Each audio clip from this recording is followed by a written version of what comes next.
जनतन times में आपका स्वागत है। मैं हूं सादिक अली। आज मुमरा के ये नूरबाग हाल में, कौसा के नूरबाग हाल में समाजवादी पार्टी का एक व्यापक प्रोग्राम था, जिसमें कैराना की युवा सांसद इकरा हसन जो है आए हुए थे। उनके साथ बलिया के सांसद सनातन पांडे भी आए थे और उन लोगों ने अपने विचार को रखा और लोगों से पार्टी को मजबूत करने के लिए इकरा हसन ने अपील की।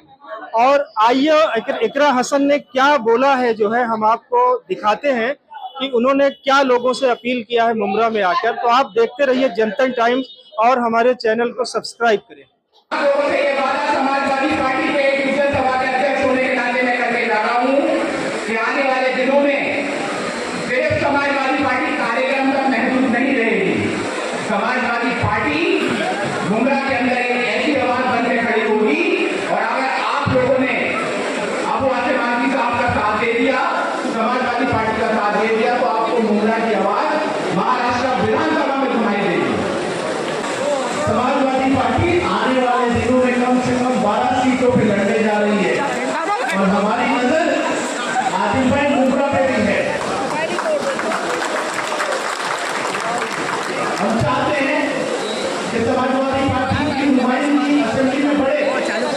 मैं और आसिम भाई का 2 आमदार है, लेकिन मुझे उम्मीद है कि अगली बार अक्टूबर में जब महाराष्ट्र असेंबली का सेशन शुरू होगा तो लाइव ड्यूटी में से 2 लोग नहीं रहेंगे, एक अच्छी तादाद महाराष्ट्र में समाजवादी पार्टी की जाएगी। और उसके लिए राष्ट्रीय अध्यक्ष अखिलेश यादव जी, जनाब अबू आसिम आजमी साहब और तमाम लीडर, नफीस भाई उत्तर प्रदेश से आए, ऐसे कई हमारे साथी आए हैं और अलग अलग इलाके के अंदर काम कर रहे हैं। मैं मुमरा की आवाम से, मुमरा के कार्यकर्ताओं से, नेताओं से निवेदन करूंगा कि मुमरा में भी आप तैयारी कीजिए और जोरदार तैयारी कीजिए। हमें आगे इस पार्टी को यहाँ मजबूत करना है। तमाम मुमरा के साथियों ने हमको बुलाया, इसके लिए बहुत बहुत शुक्रिया। जो आपके बीच में खड़े होकर हक की बात कर सके, इंसाफ की बात कर सके। जो भी काम हम करते हैं, हर मजहब हर दीन ये सिखाता है कि हम उसे ईमानदारी से करें, चाहे अपना रोजगार का काम हो, इबादत का काम हो या इल्म का काम हो, तालीम का काम हो। इसी तरीके से जब तक ईमानदारी सियासत में नहीं आएगी, आपकी और हमारी पहचान नहीं कर पाएगी। तो जैसा फहद भाई बता रहे थे कि यहाँ पर कुछ ऐसे लोग हैं जो एक ग्रुप बनाकर कब्जा करने की कोशिश करते हैं। आप लोग उनको पहचानिए, क्योंकि हमारे वोट लेकर अगर कोई हमारे लिए बोल ना सके, लड़ ना सके, तो ऐसी क़यादत का कोई फायदा नहीं है। मैं आपको ये बताना चाहती हूँ कि मेरा जो भी छोटा सफर राजनीति का रहा है, जितनी मजबूती के साथ मुझे हमारे नेता अखिलेश यादव जी ने मेरा साथ दिया, मेरे परिवार का साथ दिया, ऐसे वक्त में हमारा साथ दिया जब पूरी सरकार और उनका पूरा प्रशासन हमारे पीछे लगा हुआ था। वो एक ऐसे वाहिद शख्स है जिन तक पहुंचना हर आदमी के लिए इतना आसान है, जो हर गरीब मजलूम की आवाज को समझते हैं, उसके दुख को समझते हैं। आज इस देश में अगर विपक्ष को मजबूती देने का काम किया है तो उनकी सलाहियत ने, उनकी सूझबूझ ने और उनकी पार्टी ने इस विपक्ष को मजबूती देने का काम किया है। और वो हर उस व्यक्ति की आवाज बनना चाहते हैं जो कतार में सबसे पीछे खड़ा है। तो ऐसे लोगों को जब हमारी जरूरत है, 5 साल में एक बार उन्हें हमारी जरूरत पड़ती है वोट की, अगर उस वक्त हम उनके साथ न खड़े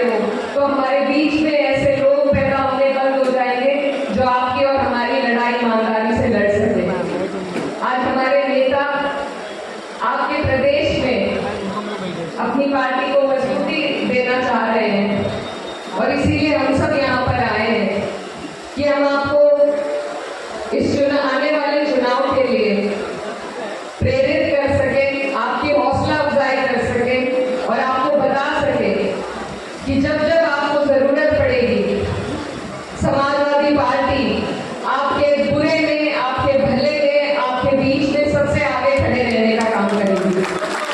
और मुझे उम्मीद है कि जो हमारी पार्टी के यहाँ पर मजबूत लोग स्टेज पर बैठे हैं, फहाद भाई और रईस भाई यहाँ से जा चुके हैं, और मन्नान भाई, मुझे उम्मीद है कि मेरे भाई इतने मजबूत हैं कि आपकी हर लड़ाई को मजबूती से लड़ने का काम करेंगे। तो मेरी आप सभी से गुजारिश है कि आप लोग इन्हें मजबूती दें, अपने बीच में रखकर ताकत दें, ताकि ये हौसले के साथ, हिम्मत के साथ आपकी आवाज बन सके। और ये जो चुनाव है, जो आने वाला चुनाव है, ये बहुत महत्वपूर्ण है। बहुत सारी चीजें इस पर निर्भर करती हैं। आपको अपनी ताकत को, अपने वोट की ताकत को समझना है और इस चुनाव में मजबूती के साथ वोट देने का काम करना है। मैं बहुत दूर से आपके बीच में आई हूँ, और अगर आप लोगों ने चाहा, अगर आप लोगों ने समाजवादी पार्टी को यहाँ पर अपने बीच में रखना चाहा, तो इंशाल्लाह जब जब आप लोग बुलाएंगे, हम सब आपके बीच में आएंगे और आपकी हक और हकूक़ की लड़ाई करने का काम करेंगे। ये हमारा जो देश है आपसी भाईचारे के लिए जाना जाता है। मैं जहाँ से आती हूँ वहाँ पर एक मुसलमान औरत या आदमी का जीतना बहुत मुश्किल है।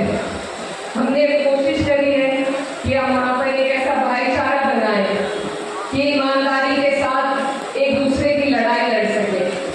क्योंकि अगर मैं सिर्फ अपने लिए बोलूँगी तो दूसरे के लिए कौन बोलेगा, और अगर हम सिर्फ अपने बारे में सोचेंगे तो एक दूसरे की लड़ाई लड़ने वाला कोई नहीं रहेगा।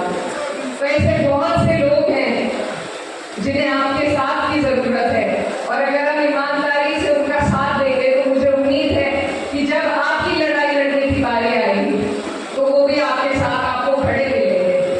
जैसे CAA NRC के दौरान हमने देखा, अगर अपने दुख हम खुद रोते रहेंगे तो ध्यान नहीं जाता है, लेकिन जब दूसरे लोग हमारे बीच में आकर खड़े होते हैं तब सारी दुनिया देखती है और सरकारें भी अपने कदम वापस लेने पर मजबूर हो जाती है। ये हमने देखा है अपने देश में, और हमें जरूरत है कि हम प्यार की, मोहब्बत की बात करें और ऐसा माहौल पैदा करें कि यहाँ पर सिर्फ काम की बात हो सके, हमारे देश की उन्नति की बात हो सके। नफरत फैलाने वालों को आपको और हमें रोकना है। कुछ हद तक हमने ये काम कर दिखाया है, लेकिन अब जरूरी है कि सबसे पहले आप महाराष्ट्र में, सबकी नजरें आपके चुनाव पर टिकी हुई है, और हम जैसे लोग जो इतनी दूर बैठे हुए हैं, हम आपसे उम्मीद लगा रहे हैं कि आप सबसे पहला संदेश भाजपा को यहाँ पर देंगे, और फिर हम यूपी में वही काम करने की पूरी कोशिश करेंगे। तो आप लोग, आप पे बड़ी जिम्मेदारी है, और हमारी जो पार्टी है, हमारी पार्टी आपके बीच में इस तरीके से मेहनत कर रही है, खासकर अबू आसिम आजमी साहब के क़यादत के अंदर।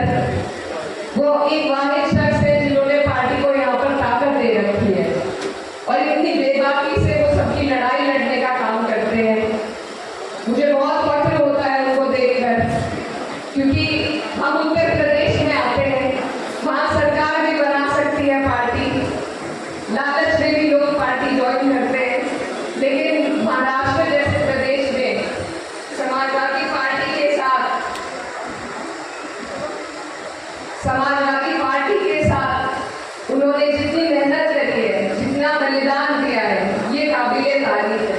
तो उनकी ईमानदारी को मैं सलाम करती हूँ, और बस यही आप लोगों के बीच में मैं कहने आई हूँ कि आप लोग उनका साथ दें, क्योंकि जो तूफानों में पलते जा रहे हैं वही लोग दुनिया बदलते जा रहे हैं, और वो ऐसे एक शख्स आपके प्रदेश में है, और उनकी क़यादत के बीच में हमारे सभी लोग मौजूद हैं। हमें इकट्ठा होकर ऐसी राजनीति को अपने बीच में बढ़ावा देने की जरूरत है जो हमारे देश को, हमारे आने वाले मुस्तकबिल को तरक्की पर लेकर जाए। हमारे बच्चों के बेहतर मुस्तकबिल के लिए हमें ऐसे लोगों को आगे बढ़ाने की जरूरत है, और मुझे उम्मीद है आप लोग इसी तरीके से, जैसे आज यहाँ इकट्ठा हुए हैं, अगर इसी तरीके से हमारे भाइयों को यहाँ पर सपोर्ट करने का काम करेंगे तो आपके सदन में इतनी मजबूत आवाज उठेगी कि फिर से कोल्हापुर जैसी वारदात इस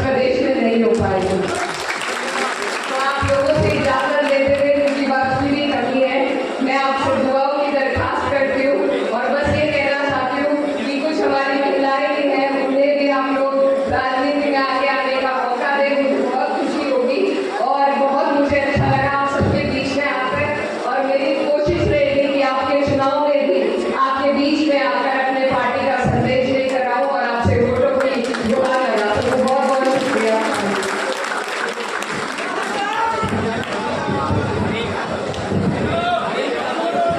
अभी आपने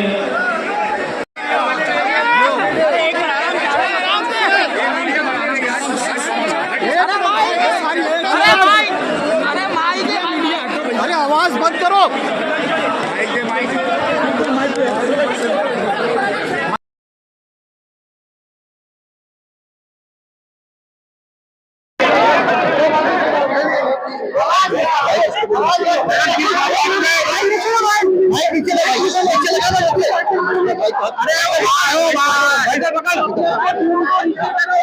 माइक नीचे करो, माइक नीचे करो, माइक नीचे करो, माइक नीचे करो।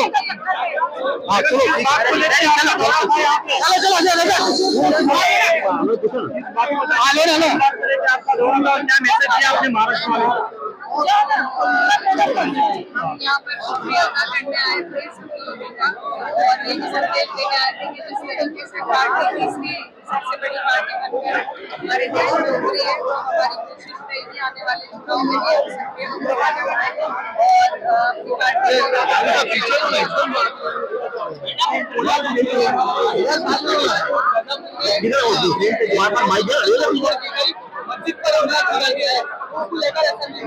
और अपनी पार्टी ये सबसे पहले तो ये बदलाहट है कि जिस तरीके के परिणाम 2024 में देखने को मिले, भाजपा की राजनीति खत्म होती जा रही है और उन्हें सिर्फ एक तरीके की राजनीति करनी आती है, उसका परस्त और भेदभाव आती है। तो वही उनकी कोशिश है, चाहे कोल्हापुर हो और जिस तरीके से मुजफ्फरनगर में जो ठेली वाले हैं, दुकान वाले हैं, उन्हें अपने नाम की शक्ति लगवाकर अपना परिचय देने को कहा गया है। तो दोनों में ही एक भेदभाव का संदेश है और यही राजनीति भाजपा। मैडम सवाल आपके नेतृत्व का सवाल है माननीय अखिलेश यादव से। आपने कहा तीसरी पार्टी संसद में बनकर उभरी है समाजवादी पार्टी, कांग्रेस भी है। संविधान को लहरा लहरा कर दुहाई दी जा रही है, लेकिन ऐसा नहीं है। देखिए, जो अभी तक संसद में जो सदन हुआ है, हम भी उसका हिस्सा रहे हैं और वो सिर्फ शपथ का था और एक अभिभाषण का था, जिसको भी कट शॉर्ट कर दिया गया। तो बहुत सी ऐसी टेक्निकल चीज़ें होती हैं जिसके तहत भाजपा लोगों की आवाज़ों को बंद करने की कोशिश करती है। मणिपुर पर चर्चा नहीं होने दी, तो ऐसे बहुत से मुद्दे हैं जिन पर जानबूझकर चर्चा नहीं होने दी और क्योंकि हम विपक्ष में हैं, हमने वहाँ पर पूरे वक्त जब प्रधानमंत्री हुए तो प्रदर्शन भी किया। और अब जब सदन शुरू होगा, क्योंकि इस सत्र में ना तो क्वेश्चन आवर था ना जीरो आवर था, लेकिन अब जब सदन शुरू होगा तो क्वेश्चन आवर का भी मौका मिलेगा और जीरो आवर का भी।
सैयद ज़ारा कासिम,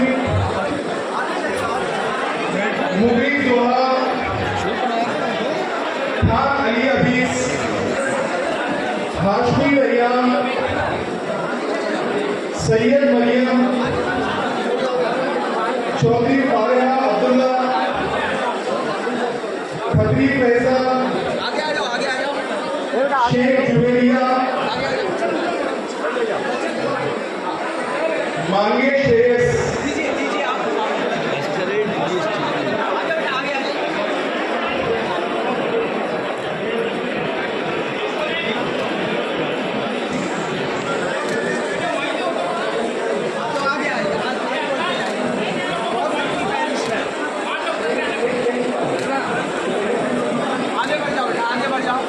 आगे बढ़ जाओ और मैं दावत देना चाहूंगा काजी फलकनाथ को, जो पूरे मुंब्रा के टॉपर है एसएससी इंग्लिश मीडियम में, एसएससी में with 96.2% record.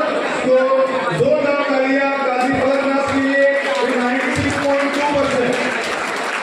Qazi Falaknath please your dais. इसके बाद एचएससी से जो हमारे रिजल्ट के टॉपर्स है, मैं उनसे रिक्वेस्ट करूंगा कि वो डाइस के करीब आकर खड़े हो जाए। खान आवेश, चौधरी फरहाना, सैयद अलमीना, मोहम्मद फैसल, दादर बनफ्शा। एचएससी स्टूडेंट्स थोड़ा रुक जाए डाइस के नीचे। एसएससी के बच्चे होने के बाद आप लोग खड़े। दादर बनफ्शा, मौर्य रिया, खान फातिमा, फकिया मीना और हमारी साइंस की टॉपर पीर मोहम्मद मुंब्रा में फर्स्ट विद 94%। साइंस के अंदर 94% आना ये अपने अंदर बड़ा बेमिसाल काम है। एक जोरदार तालियां पीर खान आयशा के लिए और scoring 94% and becoming topper of Mumbra. बच्चे ट्रॉफी लेकर on the other side of the dice यहां से निकल सकते हैं।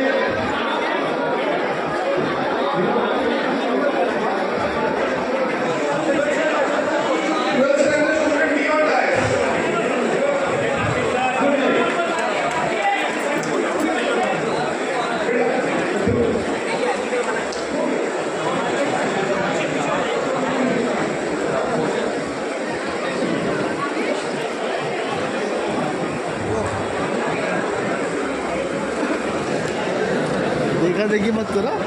हो गया।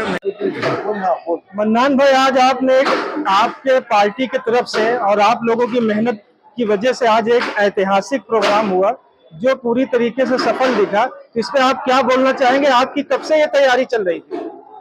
सादिक भाई, आप सभी लोगों में बताना चाहता हूँ, बताते बड़ी खुशी हो रही है। ये तैयारी तो हमने 3 दिन से शुरू की थी, चाहे वीडियो के जरिए चाहे बैनर के जरिए।